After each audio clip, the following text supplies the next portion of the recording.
Praise the Lord, glory to God. Mapagpalang tanghali sa ating lahat ngayon, mga kapatid. At pagkakataon naman na tayo ay makapagbahagi ng mabuting balita ng ating pong kaligtasan sa pamamagitan po ng channel ito, Dinasaran Channel, na kung saan ay patuloy na nagagamit upang ay paabot ang kadakilaan at katapatan ng ating pong Panginoon. Kaya bago po tayo magpatuloy sa pagtalakay at pagbibigay ng insight sa salita po ng Diyos, tayo po muna ay lumulog sa ating Panginoon sa pamamagitan po ng itinuro niyang panalangin at ang Salmo 95. Sa ngalan ng Ama, ng Anak, ng Espiritu Santo. Our Father in heaven, hallowed be your name, your kingdom come, your will be done on earth as it is in heaven. Give us this day our daily bread, and forgive us our sins, as we forgive those who sin against us. Do not bring us to the test, but deliver us from evil. Siyang naghahangat ng pagpupok ng kataas-taasan at nanatili sa kalinga niyong makapangyarihan. Makapagsasabi sa kanyang Panginoon ng katahanan, Ikaw ang aking Diyos, ang Diyos na tayo kong pinaghiwalaan. Ika'y ililigtas niya sa panganib sa umang nabitag, at kahit anumang mabigat na salot, di ka magdaranas. Lulukuban niya sa lilim ng kanyang malapay na pakpak. Sa kalingan niya ay naiiyak mo na ikaw ay ligtas. Iingatan niya tipagsasanggalang pagkat siya'y tapat. Pagsapit ng gabi, di ka matatakot sa anumang bagay, maging sa gagawing bigla ang pagsusod pagsapit ng araw. Sa napamang darating na salot pagkagat ng dilim, di ka matatakot sa kasamanmang araw kung dumating. Kahit na mabuwal sa iyong harapan ng 1,000 tao, sa iyong paligid ang bilang ng patay maging 10,000. Di ka matatakot at naitiyak mong di ka maano. Di kayo nagmamasid sa panunod iyong mamamasdan, iyong masasama ay makikita mong pinarusa. Sapagkat si Yahweh, yung ginawang tagapagsanggala, at ang pinili mong mag-ingat sa iyo kataas-taasan. Di mo abutin kayo mapahamak at walang daratal, kahit anong uri mga paghihirap sa iyong tahanan. Susubuhin niyang maraming anghel silang susubaybay, kahit sa dako kayo maparoon, tiyak iingatan. Sa kanilang palad ay tatayo pat silang magtataas, nang hindi masaktan ang mga pumapamo sa batong matalas. Kahit ang tapakan mo ay mga leon, ahas na mabagsik, di ka maano sa mga serpiente, leyong mababanis. Ang sabi ng Diyos, aking ililigtas ang tapat sa akin, at iingatan ko ang sinumang tanga ko ikikinanlin. Pag sila'y tumawag, laging handa ko na sila'y pakinggan. Aking sasamahan kung may hilay sa sakuluhan. Aking ililigtas at ang bawat sa arangalan. Sila'y bibigyan at gaganon pala ng mahabang buhay, at nakahitiyak ng tatamukin nila ay kaligtas. Maaaring ipinito ang langit at hindi pumatak ang ulan. Maaaring magpadala ko ng mga balang upang salantain ang lupain ito. Maaaring palaganapin ko sa aking bayan ang salot. Ngunit sa sandaling ay bayan ito na aking pinili ay magpakumbaba, manalangin. Hanapin ako talikdan ng kanilang kasamaan, hiringin ko sila. Patatawarin ko sila, ibabalik ko sa kanilang lupain ang katiwasayan at kasaganaan. Pinupurikan namin, Diyos na dakil at makapangyarihan sa lahat, Yahweh El Shaddai. Sa tanghaling ito ay patuloy po, Panginoon, na dumudulog kami sa inyo pong dakilang harapan. At inihingi, Panginoon, ang iyong habag, ang iyong patuloy na pagsama sa amin, sapagkat sa buhay nito wala kami magagawa hindi mo niyo kami sasamahan. Kaya marapating mo ang buhay nito, ipatuloy namin may alay sa iyo, banal at kalulugod. Hayaan, Panginoon, na tulungan kami ng iyong banal na Espiritu sa aming pong pagninilay ng iyong salita, na maghahatid ito sa amin ng tagumpay, pagtanggap namin ng mga grasya at pagpapala na kailangan namin ngayong at bukas. Sundan mo po ng imalat pagbabalaghan, Panginoon, ang iyong salita sa araw nito. Pagpalain ang channel nito. Pagpalain mo, Diyos, ang mga makapapanood, makapakinig iyong dakilang salita sa oras nito. Panginoon, salamat po, tinangkin ko ang tagumpay na kapahayagan ng iyong salita sa ngalan ni Jesus, sa ngalan ng Ama, ng Anak, ng Espiritu Santo. Amen. Lugat at atin pong tunghayan kung mabuting balita ng kaligtasan, sapagkat naniniwala po tayo na ang salita ng Diyos ay talagang matibay, nasandigan, sandata at pag-asa ng ating buhay, anumang kalagayan natin. Kaya tunghayan po natin ang mabuting balita, mga kapatid sa Panginoon, ayon po kay San Juan, Kabanata 6, talatang 51 hanggang 58. Ako ang pagkaing nagbibigay buhay na bumaba mula sa langit. Mabubuhay magpakalanman ng sinumang kumain nito. At ang pagkaing ibibigay ko sa ikabubuhay ng sanlibutan ay ang aking laman. Dahil dito, nagtalo-talo ang mga Hudyo.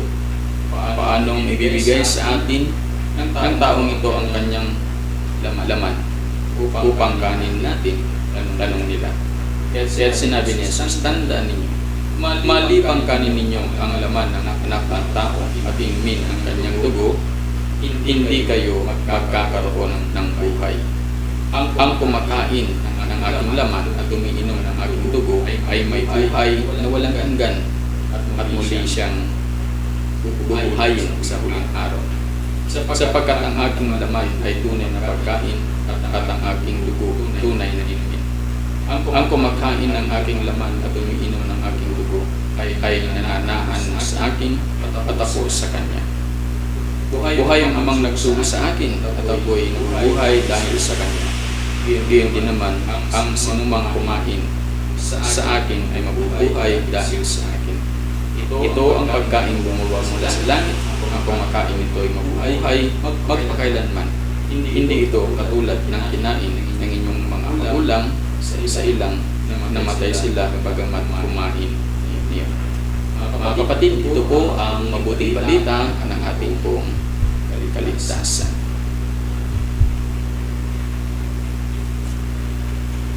So, ang mabuting balita ating natunghayan ay sa lingkong darating sa ating pong inang simbahan, Roman Catholic Church, ay isa-celebrate ang solemnity ng katawan at dugo ng ating Panginoon Kristo, tinatawag na Corpus Christi. Itong darating na linggo na malaking tanda ito na ipinagkaiba sa ibang religion o denomination, sapagkat tayo lang yung nagsasagawa ng bagay na ito, sapagkat pinaniwalaan po natin ang salita ng Panginoon na kanyang sinabi na sinumang kumain ng kanyang laman at uminom ng kanyang dugo ay mabubuhay magpakailanman. Para sa mga Hudyo noon ay napakahirap na unawain at tanggapin yung mga salitang iyon na binitawan ng Panginoon Jesus, sapagkat para sa kanila paano mangyayari iyon na magiging pagkain nila yung kanyang laman at yung dugo ay magiging inumin nila. So para sa kanila magiging kanibal sila. Kaya maraming lumiwalag, hindi nagpatuloy sa kanilang napag-anggan mula sa bibig ng ating Panginoon Kristo. So bago pa man ipagpatuloy natin, may pangyayari sa simbahan po natin year 750 AD na patunay lamang po na talagang the body and blood of Jesus Christ or Corpus Christi na binigyan ito ng kapistahan na itong linggong darating na po ay Corpus Christi. Marami ng kwento o pangyayari na nagpapatunay na ang sakrament ng Eucharist ay talagang hindi ito pwedeng pagdudahan, kundi absolute 100% na pinaniniwalaan bilang tayo ay nasa Katoliko.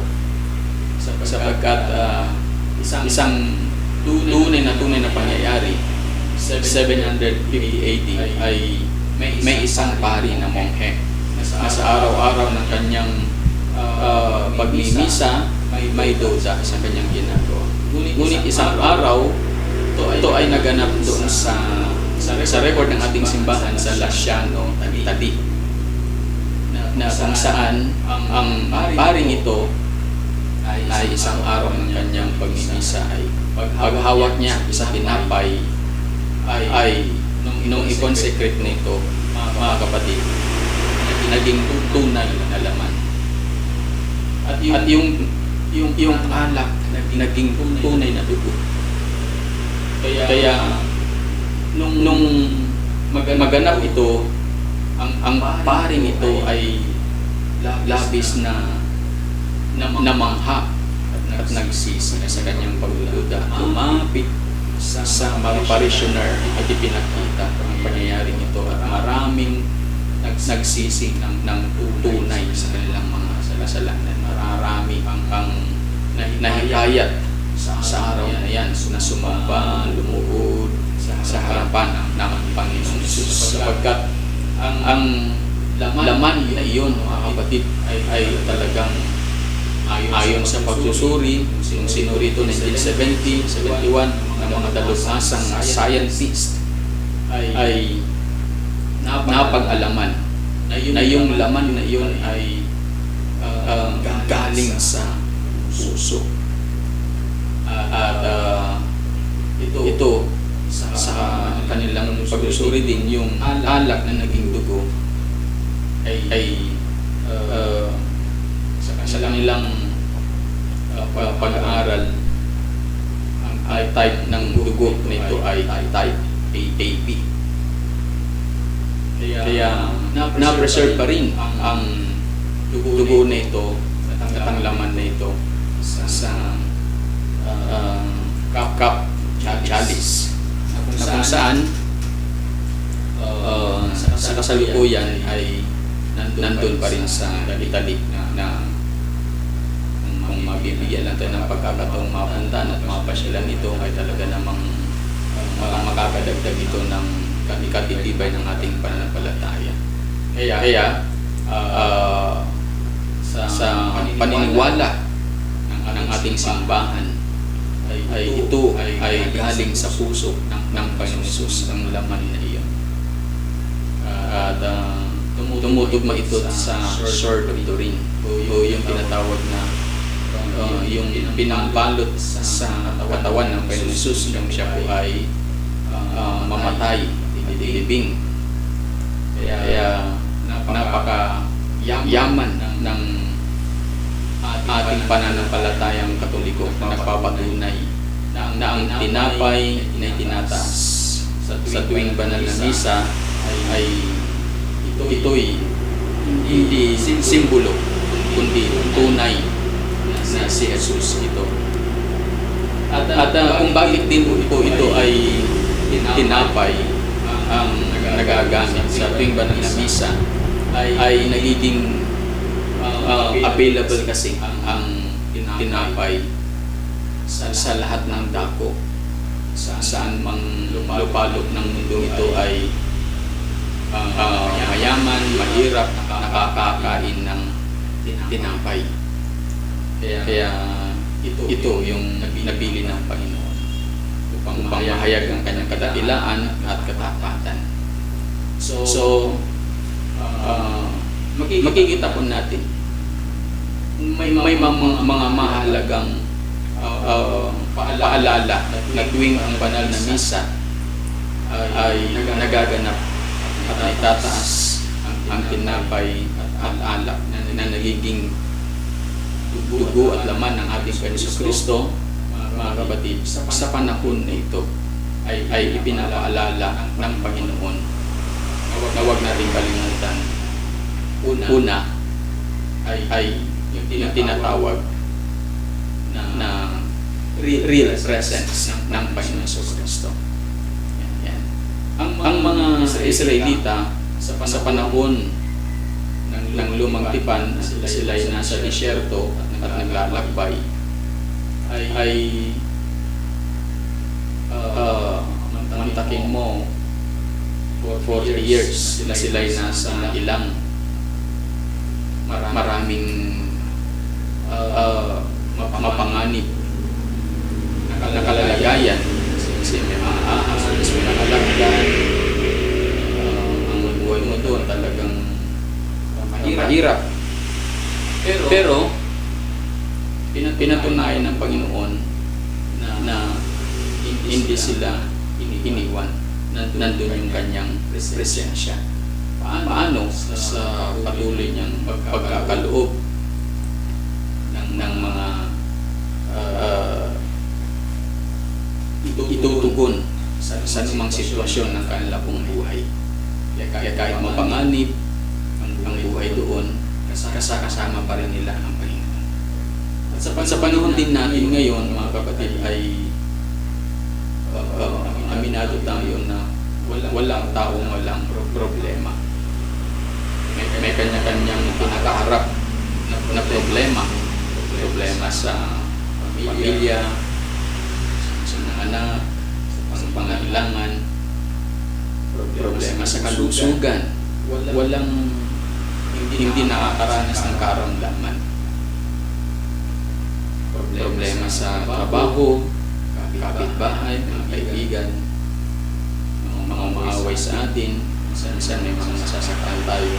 Lahat ng ito ay kalalagayan na nagbibigay alanganin ng ating buhay. Pero napaka buti ng ating Panginoon. Bakit ito? Kasi anumang kalalagayan ay hindi tayo iniiwan ng Panginoon. Yung presence ng Lord na tuwing tayo ay lalapit sa Kanya, nararamdaman natin yung Kanyang pagkalinga. At yan ang ipinaparating sa atin na maliwanag na sa pananampalataya natin ang banal na Eucharistia, Sacrament of the Eucharist, is nagpapatunay na nandyan ang Panginoon, na hindi tayo iiwan. Kaya tuwing mag-isa tayo sa banal na misa, ay sa gabay ng banal na Espiritu, bigyan natin ito ng mataas na paggalang sapagkat nandyan ang Panginoon. Ika nga'y nagsasalubong ang langit at lupa sa tuwing sinaselebrate ang banal na Eucharistia. Kaya yan ang una na dapat natin malaman. Laging kasama natin ang Panginoon. Yung presence ng Lord ay sumasama natin. Pangalawa, na mahalaga natin alalahanin sa buhay nito ang banal na misa. The body and blood of Jesus Christ ay pangalawa. Yung provision ay laging nandyan. Provision. Katulad ng mga Israelita na kahit mapanganib ang kanilang buhay sa disyerto, hindi nagkulang ang Diyos na ipagkaloob ang kanilang mga pangangailangan. Katulad ng tinapay na pagkain nila sa araw-araw mula sa langit, binibigay ito ng Panginoon in 40 years. Ang karne mula sa pugo ay talaga namang nandyan. Kaya anumang kalalagayan, kakaranas man ng iba't ibang mukha ng pagsubok, pagkatatandaan po natin, tumutugon ng Panginoon ano mga pangailangan natin sa buhay nito. Yan ang tinatawag na pangalawang P, yung provision ng ating Panginoon Jesus. Kaya anumang kalalagayan din po ninyo, mga kapatid na nanonood sa sandaling ito, makakaasa po tayo na ang Diyos na kasama natin araw-araw at Diyos na nangako na hindi tayo iwan at pababayaan, yung hindi niya tayo pababayaan, ibig sabihin, kakatagpuin niya tayo o ipagkakalob niya sa atin anumang kailangan natin. Kailangan natin ng ganang kagagalingan, kalakasan kung pinanghihinaan, at talino kung kailangan ng mga desisyong mabibigat sa buhay nito, at ang kanyang pagliligtas sa lahat ng kapahamakan. Makakaasa tayo. Yung provision ng Panginoon ay tatanggapin natin. Wag lang tayo mag-alinlangan sa buhay na ito. Yan ang kabutihan ng Panginoon. Yan ang mensaheng dapat natin alalahanin na sa banal na dugo at katawan ng ating Jesucristo ay ipinapaunawa sa atin. Kasama natin siya. Hindi niya tayo pababayaan. Ipagkakalob niya lahat ng ating mga pangailangan. At panghuli, nais din ng Panginoon na maunawaan natin sa pagtanggap natin sa Kanya ay nagiging kabahagi tayo sa Kanyang buhay. At ang buhay ng Panginoon ay maging ang larawan niyang bawat isa sa atin sa pagliligtas. Nagiging co-worker tayo ng Panginoon sapagkat kung tinanggap natin siya, hindi na tayo nabuhay sa sarili lang natin.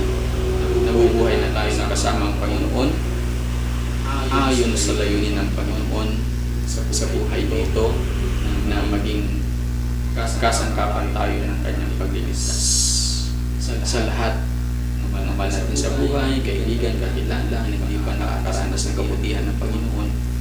Tayo ang gagamitin ng Panginoon na katulad niyan na pinagpipira-piraso kapag tinatanggap natin, ganun din po sa atin minsan masakit, pero ito ang buhay natin na maging bahagi sa buhay din ng iba katulad ng Panginoong Jesus Cristo.